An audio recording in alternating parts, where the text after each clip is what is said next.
We begin the Gemara today on Daf Yud Aleph Amud Beis, towards the bottom of the Yamud, where it says V'ula mai taima, in the beginning of the line.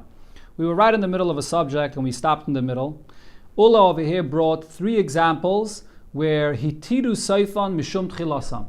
The Chachamim allowed something at the end, even though at that point there's no need for Yantif, but only for the purpose that you should want to do in the beginning for the purpose of Yantif. One of the examples we had before was regarding Shechita.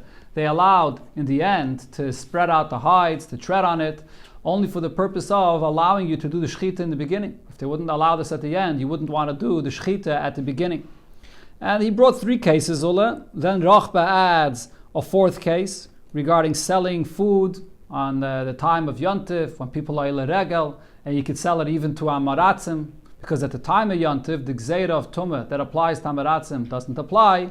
And then Abiyudah says they will also matter Seifan, that even after Yontif you can continue selling it to anybody, even though the Amaratzim touched it. Because if they want to allow you to do that then you're not going to want to lechatchila sell it for everybody, including for the Amaratzim.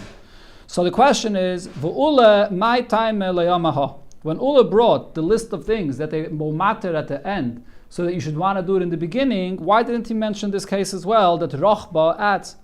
So the Gemara says, Beplukta loikemairi, because Ula does not want to mention this case, which is a case of a machlekes. It's a machlekes there between Rabbi Yehuda and Chacham, and whether they were matter at the end to sell it to everybody. So the other cases that he mentions are not a machlekes. Fragt the Gemara, no they're not, but Hanach nami plukta ninu. Those cases that Ula brings are also machlekes. They are the cases that we learned in the Mishnayos here. The machlekes between Beis Hillel and Beis Shammai. And for the Gemara, Beis Shammai, b'makom Beis Hillel, ein a Mishnah. The words of Beis Shammai in the place of Beis Hillel is like not part of the Mishnah b'chlal. It's so clear that we always paskin like Beis Hillel that it's considered to be like a case which is not a machlekes. Now the Gemara comes back to the Mishnah, which was discussing the case over here of the Trisen, the shutters, removing it from these portable stores, and they would remove these shutters from them. So in the Mishnah we said that it's machlokes between Beis Shammai and Beis Hillel. And when you learn the Mishnah, Beis Shammai say you're not allowed to remove them on Yantif, and you're not allowed to return them. Beis Hillel say you can remove them and even return them on Yantif. So the Gemara, Masnisin the loikai Tana. What it says in our Mishnah does not follow the opinion of this Tana here. The Tanya, because in Abraisa we learned, Rab Shimon ben Elazar said, Maidim Beis Shammai Beis Hillel, Beis Shammai and Beis Hillel both agree, Shemisalk and Esatrisim b'Yomtiv, that you are allowed to remove the shutters on Yomtiv. Loi nechlaku ella, when are they arguing? Only lahachzir, regarding returning these shutters. She Beis Shammai yemrim machzirin, Beis Shammai say you can't return them. Beis Hillel yemim machzirin, Beis Hillel say that you can return them as well. And that was one of the cases that Ola mentioned before, that they were matter in the end to return in order that you should want to go and take it off in the first place. So this is not like what it said in our Mishnah. They're only arguing regarding returning.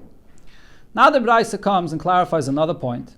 In what case were Beis Hillel and Beis Shammai arguing regarding these shutters? What type of shutters? B'sheyeshla and tzir. Only when these shutters have hinges. They're attached to this movable store by hinges. What kind of hinges are we talking about? This is the hinges in that time where they had like a protrusion from this shutter that went into this slot that it stuck into. It's not the kind of hinges that we have today. So when it has this type of a hinge, so then it's something that's more permanent. So here, there's a machlokes, if you're allowed to put it back in, it's more of a binyan or makebepatish, you're putting it in, it's something more permanent.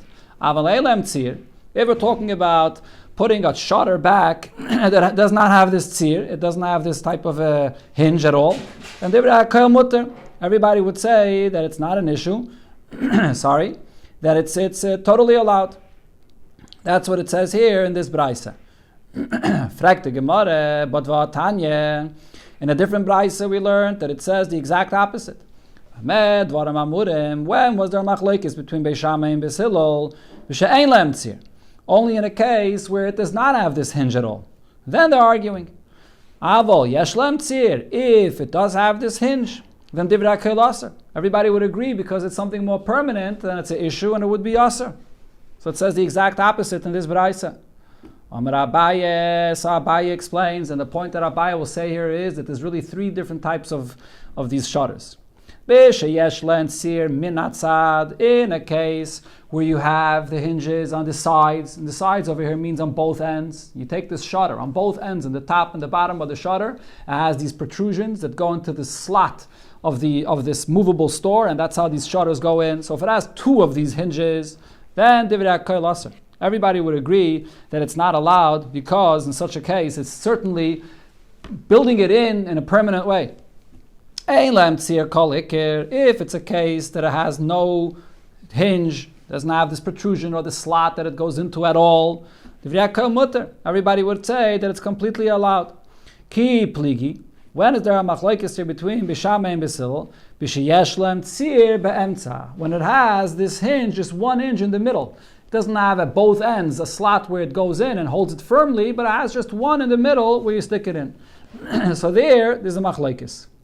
So Mar Savar, Beishamai old, Gazrinon, Tzir, Be'emtza, Otu, Tzir, Menatzad, that there's a gzeira, that even this that only has one tzir, one hinge in the middle, that you shouldn't do this, because of the case where it has hinges at both ends, which are not allowed. Some Mefarshim say, because Beishamai holds, Yesh binyan bekelim, Yesh stir bekelim, so if it has a hinge at both ends, so then it's asam and atayra. So if it's asam and atayra, so they made a gzeira also in the case where it only has one hinge, and it's not a full, proper, permanent binyan, but they were geyser there, that it should be asr as well. Omar Sovar, on the other hand, Beis Hillel holds like that in this case we make no gzeira. Hillel does not hold of binyan and stira bekelim as we had before. So therefore the whole thing of when it has hinges on both ends, so you don't put it in, is all like gzeira midrabanan. So therefore in such a case they weren't geyser if it only has one hinge in the middle. So therefore, as Rashi explains, both of these braises are speaking about different scenarios. When the first braisa said that they're only arguing b'sheyesh and sir, it meant when they had one sir. That's the case when they were arguing.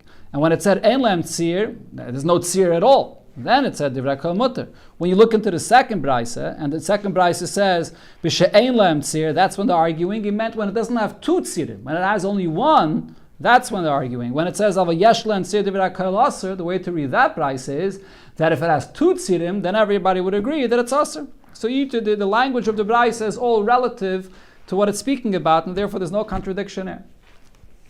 Zok the Mishnah. And here we come to Daf Yud Beis of Masechta Be'ah, which is probably the most fundamental blot in the entire Masechta. We discuss a very fundamental point regarding the Isser Malacha on Yantif. Let's see.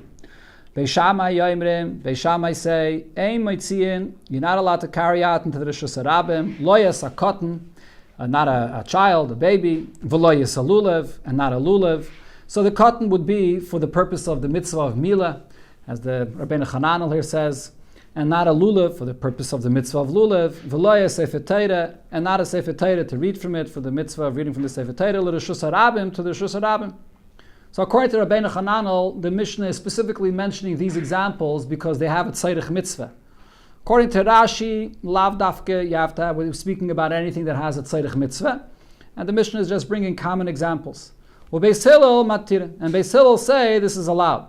So as Rashi points out, the basis of this Mishnah is that we know that on Yantif, if there's a malacha which is for the purpose of food, oichel nefesh, that's the malacha that's allowed in Yantif, right? If it's a mastama malacha, which is called melechas aveda, that's a malacha that's not allowed. So therefore, the chiddush over here is, Beis Hillel say, even something which is not for the purpose of oichel nefesh, in these cases of the baby, the sefer Torah, and so on, nevertheless, it's still mutter. But Beishamai say, because it's not for the purpose of achila, so therefore it's aser. So the Gemara will explain now this machlokes, but first it will bring another braisa and then explain our Mishnah. Tani kamei de Rabbi Yitzchak. A Tana was learning in front of Rabbi Yitzchak bar Avdimi the following braisa. Hashaychit oilas nedave beyantif. If someone is going to shecht an oilas nedave on yantif. So there are the karbanis that are chayva to be brought on Yantif, whether it's the carbon tamid, the musafin. So those are obviously, the Torah allows it, and it's actually an obligation to shech them on Yantif. But any other carbon that you want to bring as a donation is not allowed to be shechted on Yantif. And we're talking here about an oila, where the meat of it, it's all burnt on the mizbeach. So there's no oichel nefesh. There's nothing in it that you can eat from it. So therefore, if you shech from this on Yantif, loika, you get malchus. As Rashi says, it's not for Eichel Nefesh. Now Tosfos over here points out that the main thing that this lashon of Oilas Nadav B'Yantiv is coming to exclude is the Shlomim. Shalmei Nedava. Even though Shalmei Nedava, you're also not allowed to bring a Yontif L'chatchila, but b'diavad you don't get Malkus for it because the Shlomim, a part of it, the owners can eat. Right? And there's another point that Taisus makes, or the Mefarshim say this, that the truth is, even according to Beis Hillel, there's a clear Mishnah later that they're not allowed to shecht any Karbanis Nedava on Yontif. However, according to Beis Hillel, you don't get Malkus. There's a pasuk that you learn out from there that there's an esse that it's not brought on Yontif, that regular karbanis and nedava are not brought on Yontif. But here it says that if you shecht an oilis nedava on Yontif, there's malchus, that it's the isser of leisasa malacha of Yontif. So that's the brayse that this Tana taught in front of Rabbi Yitzchak bar Avdimi. Amalei, so now Rabbi Yitzchak bar Avdimi said, the amalach mani. If someone's going to tell you, who is this brayse? Beis Shammai. So you'll answer him, this is going according to Beis Shammai. The Amri, because Beis Shammai say, and that's right over here in our Mishnah, where we just learned, Ein Mitzi and Esakaten, Loi Esakaten. So what did Beis Shammai say here? That Loi Amrinan, we do not say the following rule, that Mitaych Shehutra Haitzah Letzayrech, that once the Torah said that it's permitted to carry out for the purpose of Eichel Nefesh, so Hutra Nami Shalei Letzayrech. That malacha of carrying out is allowed to be done even if it's not for the Tzayrech of food. Beis Shammai do not hold to this concept. Beis Shammai say that when it's actually needed for the purpose of eating, then the Torah allows it. But if it's not actually needed for the purpose of eating, the Torah does not allow it. So just like that's true in our Mishnah here, regarding taking out a cotton, lulav, or a sefer Torah, where there's no purpose of eating, so therefore he says it's not allowed, it's the same thing also by the oilas nedava. Because there's nothing in this shchita which is for the purpose of eating, so it's not allowed, and you get malchus for it. Beis Hillel, because if you'll say that this brayse you just quoted goes according to Beis Hillel, ha'amri, but Beis Hillel say mitoich shehutra haitzah letzayrech, since the Torah was mater haitzah to carry out for the purpose of eating, hutranami shalei letzayrech. That means that this entire malacha is going to be mutter even in a situation where it's not for the purpose of eating. And in other words, the point is, since this is a malacha that's used and done primarily for eating, and it's this type of malacha that the Torah says is allowed in Yontif for that purpose, so that means that this type of malacha is b'chlal not included in the isser of malacha on Yontif. And therefore, even shalei l'tzayrech, it's going to be permitted. That's one way to interpret what Beis Hillel is saying over here. That's the basis of this concept of mitoich. In other words, Beis Shammai is saying that the Torah is answering everything, all malachas. And the truth is, even Eichel Nefesh, the Torah really answered all malachas. However, when there's a need for Eichel Nefesh, then there's a special heter. But there has to actually be a need for Eichel Nefesh. Whereas Beis Hillel says those malachas that are used usually for Eichel Nefesh were never included in the Isser of the Torah. They were never included, and therefore it's completely mutter. If you look in the Sikha from the Rebbe, this is in Chelik Yud Aleph, in Parshas Bay, the Rebbe discusses the subject Barichis. So in the beginning, this is how the Rebbe explains the machlokes of Beis Hillel and Beis Shammai. But, as we'll see here in the continuation of the Gemara, it's not so simple. Sagt the Gemara, according to Beis Hillel, just like shchita is allowed for the purpose of eating, so shchita of a oilas nedava, which you're not going to eat from it, is also going to be allowed according to Beis Hillel. So Rabbi asks a question on this. How do we know that the subject over here is b'chlal regarding the malachas of Yontif? Whether I say that whatever is hutar l'tzayrech is also hutar shalei l'tzayrech. Maybe in our Mishnah here, there's a very specific machlokes only regarding the malacha of haitzah. Haitzah is different. Mimai the Beis Shammai Beis Hillel bal pligi. How do you know there's a more general machlokes between Beis Shammai and Beis Hillel regarding the malachas of Yontif that were allowed for the purpose of Eichel Nefesh? Dilme be'erev haitzah l'Shabbos ve'ein erev haitzah l'Yontif kamiflagi. Maybe there's a machlokes regarding the whole malacha of haitzah, which also comes along with the halachas of Erev, whether Erev Chatzeros or the other halachas of Erev. Does that apply to Yontiv like to Shabbos? Or no? Maybe the whole malacha of Eitzah is only for Shabbos and not for Yontiv. So the Gemara will now bring the basis. Why should we be mechalik regarding this malacha between Shabbos and Yontiv? So Mar Sovar, Beis Shammai holds Erev Haitzah l'Shabbos, ve'erev Haitzah l'Yomtiv. Just like there's the Isser of Malacha of Haitzah to carry to the Shus Harabim on Shabbos, the same Malacha applies to Yontiv as well, and therefore the halachas of Erev applies to Yontiv as well. But Omar Sovar, but Beis Hillel holds Erev Haitzah l'Shabbos, ve'ein Erev Haitzah l'Yomtiv. The Malacha of Haitzah is different than the other 38 Malachas. This Malacha is only for Shabbos, and not for Yontif. What's the source for this? There's a pasuk that says in Yirmiyah, "V'lo yisetziu masa mibateichem," do not carry something out from your house, b'yayim haShabbos, and it says there on Shabbos, b'Shabbos in, b'Yontif loy. So from there I see that this is only on Shabbos and not in Yontif. So maybe it's a specific machlekes regarding Eitzah, not a more general machlekes regarding all the malachas of Yontif, which would apply to Shechita as well.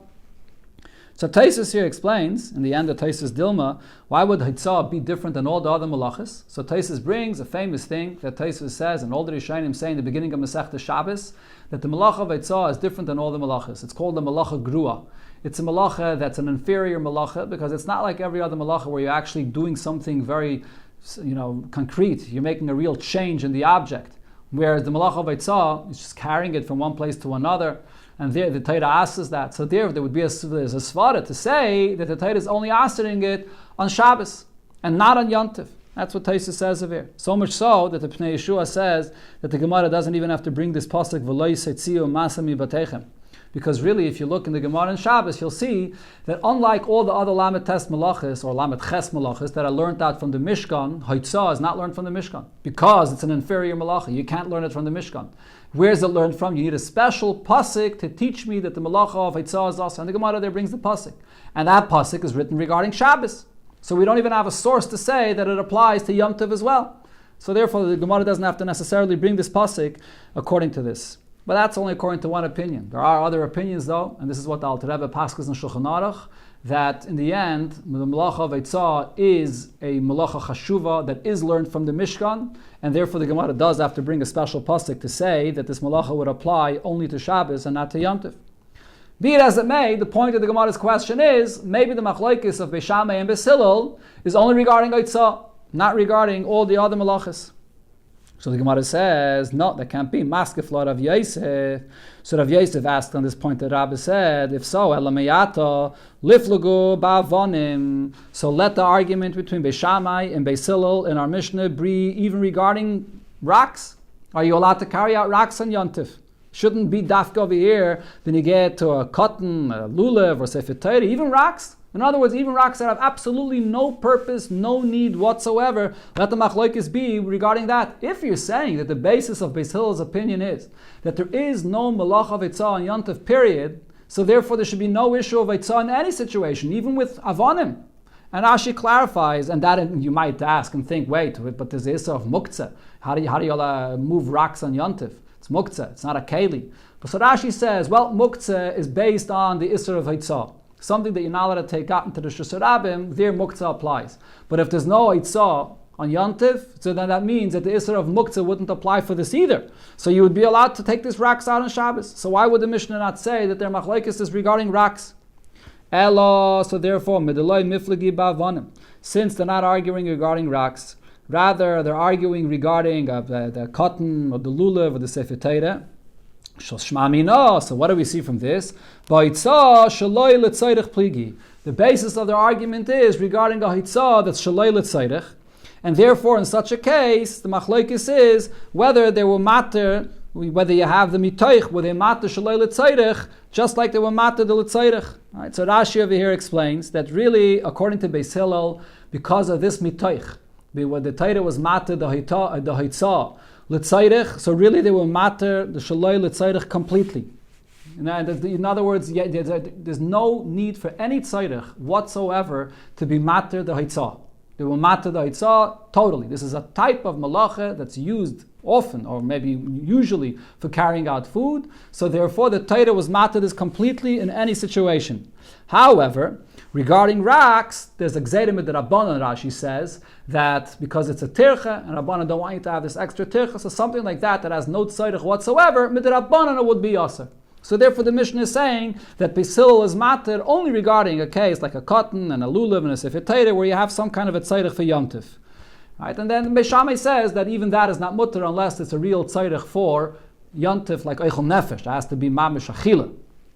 That's the pshat that Rashi says here in the Gemara. So the point according to Rashi is that this concept of mitoich that Beis Hillel says that when the Torah is matter, the hitzah for food, it's even matter to do the hitzah not for the tzairich of food. Minat Torah, you don't need any tzairich in this in order for it to be mutter. Even if there's no tzarech whatsoever, it's still mutter.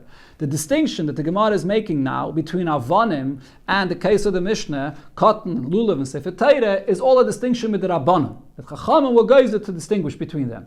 That's Rashi's pshat.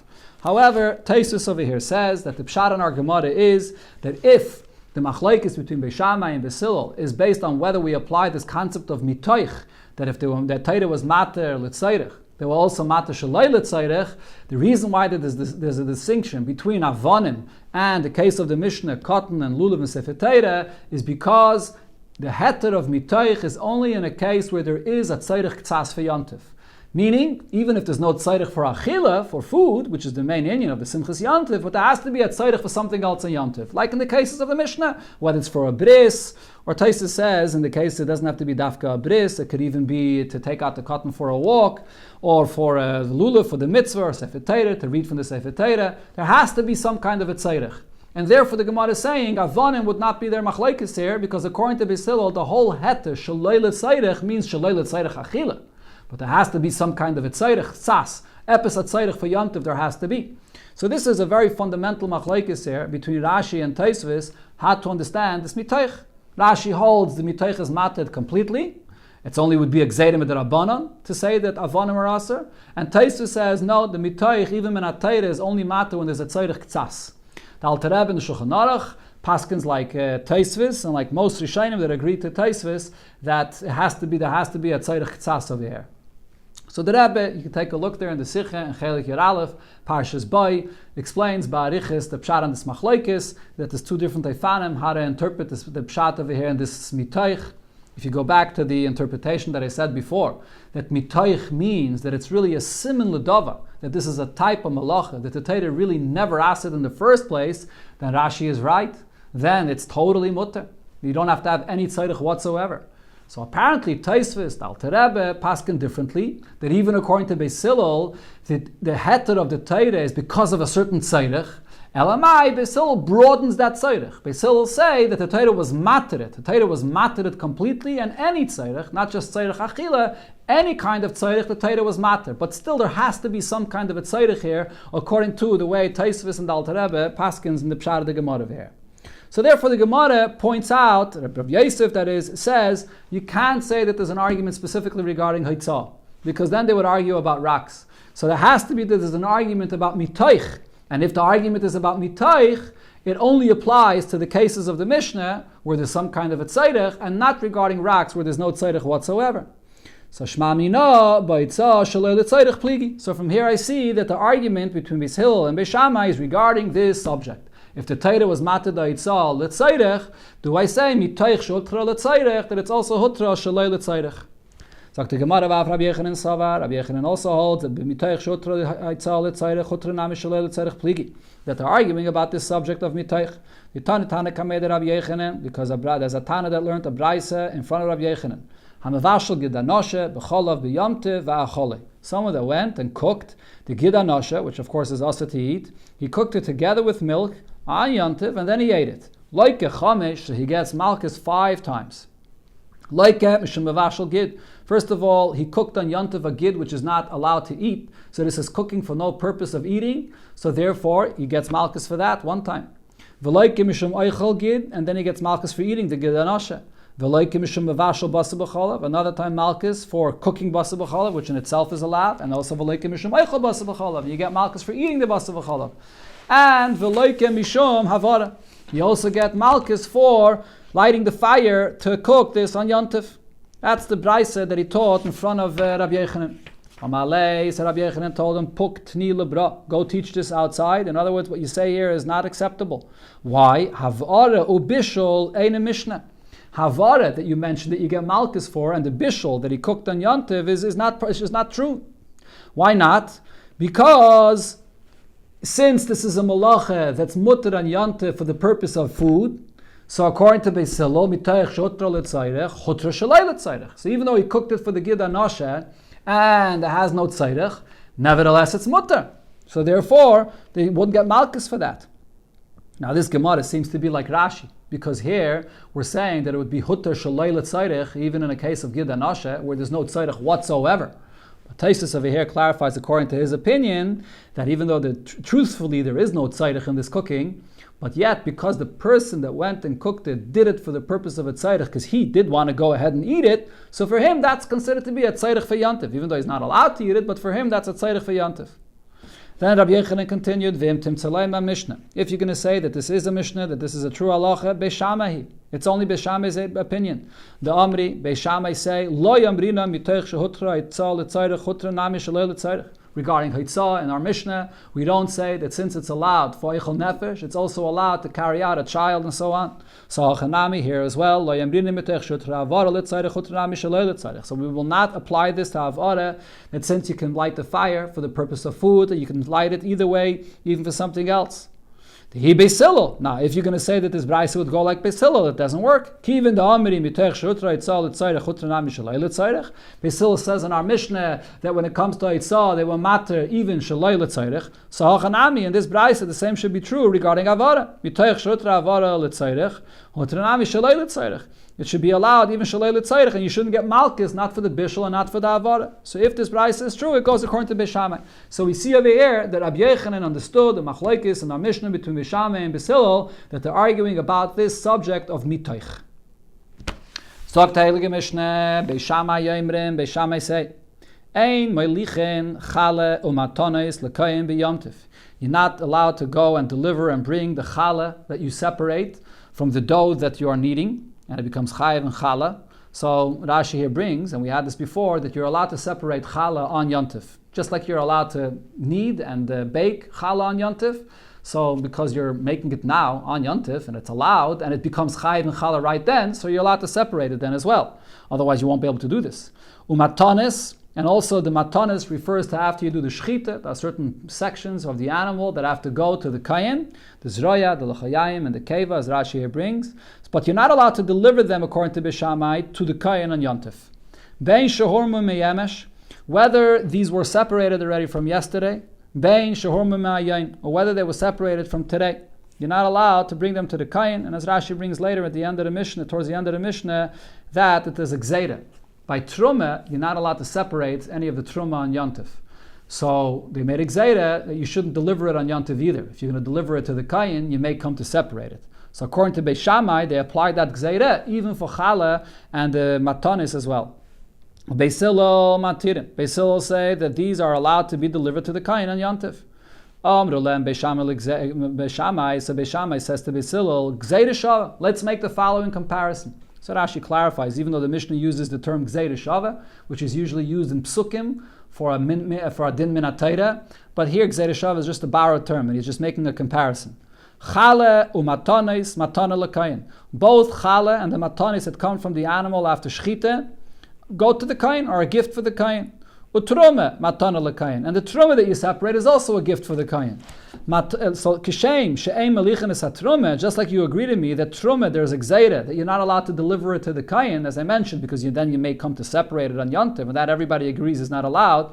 Kach em melichin es matanis. The same gzeira also applies regarding the chala and the matanis, that you're not allowed to deliver it to the kayin, even if you're allowed to separate it. Amrla and Beis Hillel, so Beis Hillel respond and say, no, this is not true. Loi im amartem betruma. If you're going to say by truma that there's such a gzeira, she'enei zakai ba'aramosa, because they didn't allow him to separate it on yontiv. So therefore they also made a gzeira not to deliver it to the kayin, even if you separated it before. Taimru b'matanis, however, say the same thing by matanis. Shezakai ba'aramosan. Over there he has the right to separate them. He has the right to do it on yontiv. So if the afrosh is allowed on yontiv, there's no gzeira regarding delivering it to the kayin either. That's the Mishnah. Okay, so what did it say in the Mishnah? In the Mishnah it said, in Beishamai's opinion, the language was Bein Shehormu Meyemesh, whether you separated it from yesterday, Bein Shehormu Me'ayim, whether you separated it today. So the Gemara now explains, Kasol Kedaitach. So in the beginning, the way we understood the meaning of this Mishnah is Shehormu Me'ayim V'shenishchatu Me'ayim. When it says that it was separated today, that means that this is an animal that you actually shechted today.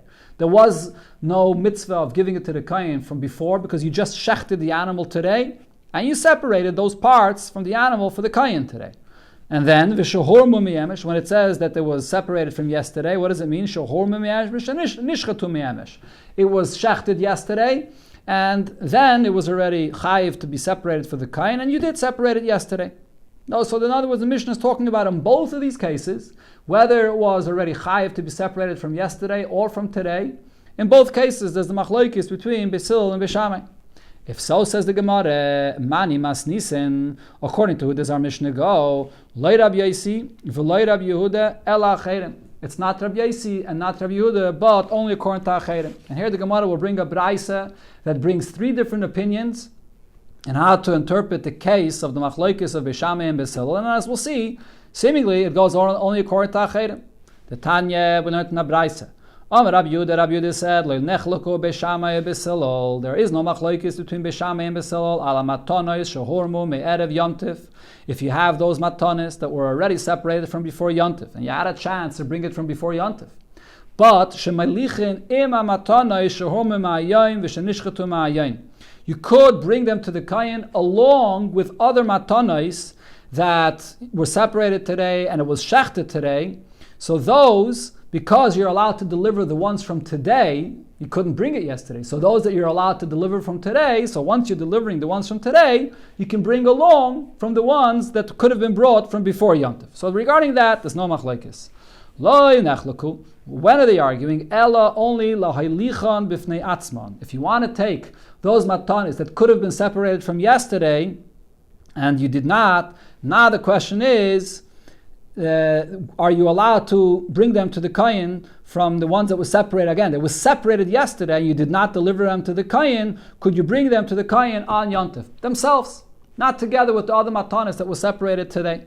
So Beis Shammai say, Ein melichin, you can't bring them to the kayin. Beis Hillel melichin, Beis Hillel say you could bring them to the kayin. Okay, so what do we see here? According to Rabbi Yehuda, the machlokes of Beis Shammai and Beis Hillel is limited only regarding the matanis that was separated from yesterday. In our Mishnah, as the Gemara began saying, it says both, whether from yesterday, whether from today. So our Mishnah doesn't seem to be like Rabbi Yehuda. And here the Mishnah concludes similar to what we had in our Mishnah, the Beitza here actually. The ka choyu Beis Shammai donin. This is the comparison that Beis Shammai made. Chala umatanis matana lekayin. Chala and matanis are both gifts for the kayin. Utruma matana lekayin. And truma is also a gift for the kayin. Kishem sheim malichin es truma. Just like you're not allowed to deliver the truma, there certainly there's a gzeira, you're not allowed to deliver the truma to the kayin. Kachem malichin es matanis. So too you're not allowed to deliver the matanis to the kayin. Amrulem Beis Hillel. So Beis Hillel answers them as we had in our Mishnah. Loi, that's not true. Im amartem betruma shein zaka baramasa. By the truma there's a gzeira because you're not allowed to separate it on Yontif. Taim rebe matanish zaka baramasa. Matanis, however, these gifts of chala and the matanis of the animal are different because you're allowed to separate them on Yontif. So this is Rabbi Yehuda's opinion. Rabbi Yosi is much more lenient. Amar Rabbi Yosi says, Loi nechleku Beis Shammai Beis Hillel al matanish melichin. There is no machlokes between Beis Shammai and Beis Hillel regarding these matanis of the chala and from the animal that certainly you can separate it on Yontif and you can deliver it to the kayin as well. When are they arguing? They're arguing regarding truma, which may not be separated on Yontif. Beis Shammai say, that you're not allowed to deliver it to the kayin, there's exeira, not to deliver it, so you shouldn't come to separate it on Yontif. Beis Hillel and Beis Hillel say, you could deliver it to the kayin on Yontif, there is no exeira. So here again, it's clear that Rabbi Yosi is not like the opinion of our Mishnah. In our Mishnah, it says that they're arguing regarding the chala and the matanis, and he's saying that no, everybody agrees that that could be delivered to the kayin. And here again, the Gemara brings a discussion between Beis Hillel and Beis Shammai, but in the opposite of the way we had it in our Mishnah. The ka choye Beis Hillel done in, and this is the comparison that Hillel said: chalo matanis, matana lekayin. Chala and matanis are gifts for the kayin, and trume matana lekayin. Trume is also a gift for the kayin. Kishem shemelichin es matana is just like we can bring the matana is the other gifts of the animal and the chala to the kayin. Kach melichin es trume. So too regarding the trume, you could deliver it to the kayin. So he compared it in the way to be lenient. Amrulem Beis Shammai. So Beis Shammai responds and says it's not the same thing. When it comes to the matanos which are allowed to be separated on Yontif, so you can deliver them to the kayin. When it comes to the truma, since you cannot separate it on Yontif, so you also can't deliver it to the kayin. There's a gzeira on that. Now we come to Achedim, which will be like it said in our Mishnah. Achedim oimrim, so Achedim say, Leinechluku Beis Shammai uBeis Hillel ala truma. They did not argue regarding truma. She'ei melichin, everybody agrees there that cannot be delivered to the kayin. There's a gzeira.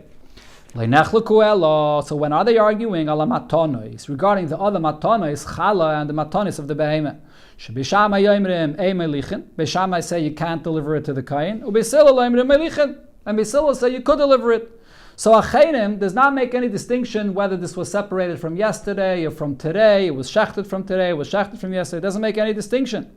So that seems to be just like our Mishnah, which said bein shehorma miyamesh, bein shehorma ma'ayim. So leima Acherim iveloi Rabbi Yehuda. Shall we say that our Mishnah follows only the opinion of Acherim and not Rabbi Yehuda? Says Rashi points out the Gemara doesn't even bother saying veloi Rabbi Yosi because it's obvious that our Mishnah cannot go like Rabbi Yosi. Because Rabbi Yosi says they're only arguing about Truma. But Rabbi Yehuda says they are arguing about these matonos, but Rabbi Yehuda said that they're only arguing about the matonos that were already separated from yesterday, that were, could have been separated from yesterday. So the question is, does our Mishnah go according to Rabbi Yehuda? Amar Rave, so Rave says, yes, mi katani, shohormu ma'ayim, v'shenishchetu ma'ayim. Does it say in our Mishnah, does it say in our Mishnah, Shehorma Ma'ayim, Shenishchetu Ma'ayim, that we're talking about the matanos that were separated from today, and they were also shechted from today? Shehorma Ketani. It only says that they were separated today, but they were shechted already yesterday. It could have been separated yesterday. Look in the Lashon of the Mishnah. It says, Ben Shehorma Me'yemesh, Ben Shehorma Ma'ayim, whether it was separated yesterday or whether it was separated today. Meaning, we are speaking about an animal that was shechted yesterday, and it could have been brought to the kohen. It could have been separated yesterday and brought to the kohen yesterday, but it was not shechted today. So in the beginning, we thought that our Mishnah is speaking even about a behemoth that was shechted on Yontif, and even then there's a machlekes between Beishamai and Beisilo. But the Gemara now points out it doesn't say that in the Mishnah. All it says in the Mishnah is whether it was separated yesterday or separated today. But when was it shechted? Yesterday. If it was shechted today, then certainly you would be allowed to bring it to the Kayin. So therefore, our Mishnah is meduyik like Rabbi Yehuda's opinion, that they're only arguing about something that could have been separated yesterday. So, la'olam shchitasan mi'emesh. So therefore, we see from our Mishnah that really it's only speak that machlekes between Beis Hillel and Beis Shammai is only in a case where it was already shechted from yesterday. So now, if once we see this diuk in our Mishnah, so the Gemara turns it around and says, if so, leimer Rabbi Yehuda v'lo yacherim. So if so, our Mishnah would be only according to Rabbi Yehuda, that says that they're only arguing about from yesterday what was already possible to separate from yesterday, and not what was shechted today, and you could only separate it from today. So our Mishnah seems to be only like Rabbi Yehuda, and not Acherim, that are saying that the machlokes between Beishamai and Beisilo is in every case, but Acherim did not make any distinction. So the Gemara says, no, I can tell you that our Mishnah goes even according to Acherim. Ubahanoch the nishchetu me'emesh, and even Acherim, when they explained the machlokes between Beis Hillel and Beis Shammai, even though they didn't spell it out, but they also meant that the machlokes regarding delivering this matanis to the kayin is only regarding something that was already shechted yesterday and could have been separated yesterday. If it was only shechted today, so you couldn't have done it yesterday. Over here, there's no machlokes. So even though Acherim never pointed that out, but that's what they meant. So our Mishnah could be even according to Acherim. So the Gemara asks the obvious question, so then what Acherim are saying is the exact same thing as Rabbi Yehuda, that Beis Hillel and Beis Shammai are not arguing about a behemoth shechted today. Everybody agrees that could be brought to the Kayin, and they're only arguing about something that was already shechted yesterday and could have been separated yesterday. So the Gemara answers, yes, in the main machlokes, you're right. This is the same point, but ikke beinayu, there is a difference between Acherim and Rabbi Yehuda, Tfeilah, regarding the case of Tfeilah, what Rabbi Yehuda said in the beginning, which is that even if you have something that could have been separated yesterday, but could you bring it along, Tfeilah, to bring it along with what was only shechted today, and there everybody agrees that could be brought to the Kayin on Yontif, could you bring it along with that on Yontif? Rabbi Yehuda said everybody agrees to this heter of tefillah, to bring what could have been separated yesterday along with what could have been given only today. And Acherim don't hold of that heter. So that would be the difference between Rabbi Yehuda and Acherim, that detail. And that's a detail that our Mishnah does not make any mention of, and therefore our Mishnah could go according to Rabbi Yehuda or according to Acherim. Talk to Gemara, Rav Yudah Mashmul, Alacha Rabbi Yosi. In this machlokes here, we don't paskin like our Mishnah. We paskin like Rabbi Yosi, which was lenient and said that regarding matanis, the challah, for sure everybody agrees you can bring that to the kayin. They were arguing about the truma, so if so, we'll paskin like Beis Hillel, that even truma could also be delivered to the kayin. So the Gemara brings an incident. Rav Tuvi, that is, bereid Rav Nechemia Avale Garbe the Chamre, the Trume. He had a barrel of wine of Trume, and he had it on Yontif, and he wanted to know if he could bring it to the Kohen. Osla Kamed Rav Yosef on Malois. He came to Rav Yosef and he said to him, Ma'olam Tuyi leKohen Idna. Could I bring this now on Yontif to the Kohen? So he answered him, Hochi Omer Rav Yudah Mashmuel, Halachik Rav Yosi. We paskin like Rav Yosi, and you could deliver it even today on Yontif to the Kohen.